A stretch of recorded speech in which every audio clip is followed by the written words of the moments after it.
હવે રાજકોટનો જ એક બીજો વિડીયો આપણે બતાવીએ જે જેતપુરનો છે। જેતપુરમાં બાઇક સ્ટન્ટનો એક વિડીયો વાયરલ થયો।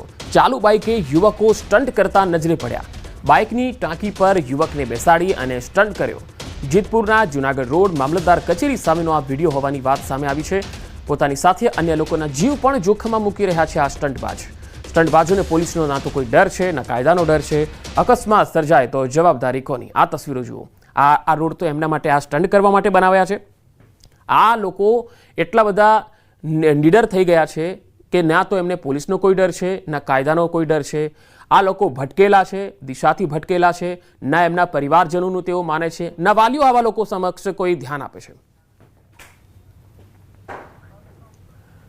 રાજકોટના જામકંડોરણામાં પીઆઈ પર ગંભીર આક્ષેપો લાગ્યા। જુગારમાં પકડેલા આરોપીને મારવાનો આક્ષેપ થયો છે। જુગાર રમતા ધોરાજીના 5 શખ્સો સહિત 7ને ઝડપ્યા હતા। બોરિયા ગામની સીમમાં રાજકોટ ગ્રામ્ય એલસીબીએ રેડ કરી હતી।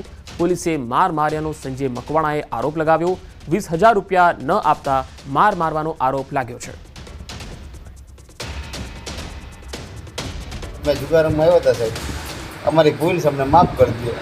પણ અમને ઢોર માર, કૂતરાને મારે ને સાહેબ, એવો મારો માર્યો હોય ચૌહાણ સાહેબ।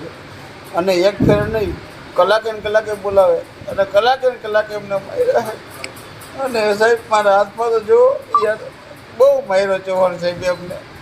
હજી તમારી પાસે 110 કરશું અને પાછા 110 માર્યા।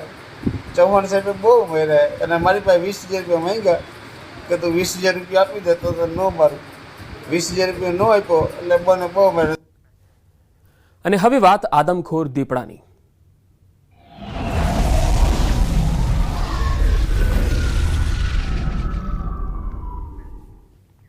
આદમખોર દીપડાનો આતંક હવે વધતો જઈ રહ્યો છે।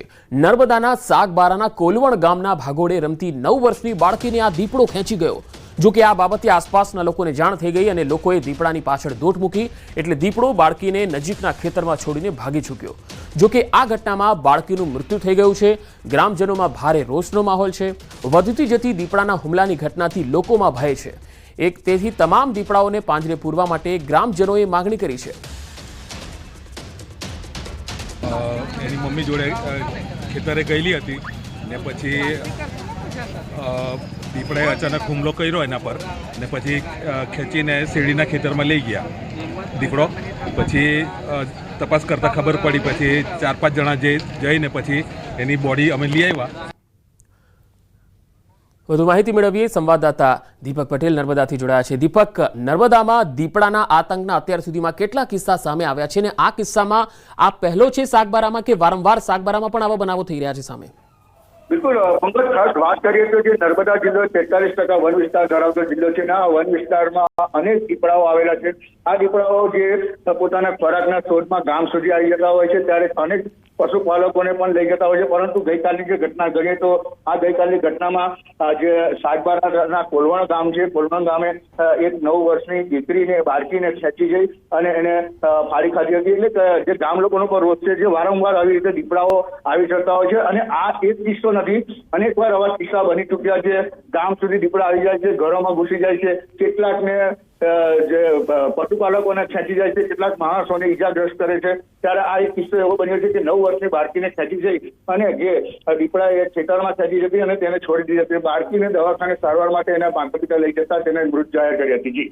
જી દીપક, આભાર માહિતી આપવા માટે। તો ગ્રામજનોમાં પણ ભારે રોષ છે અને ગ્રામજનોની માંગ છે કે જેટલા પણ દીપડાઓ આ વિસ્તારમાં છે તેમને પાંજરે પૂરવામાં આવે।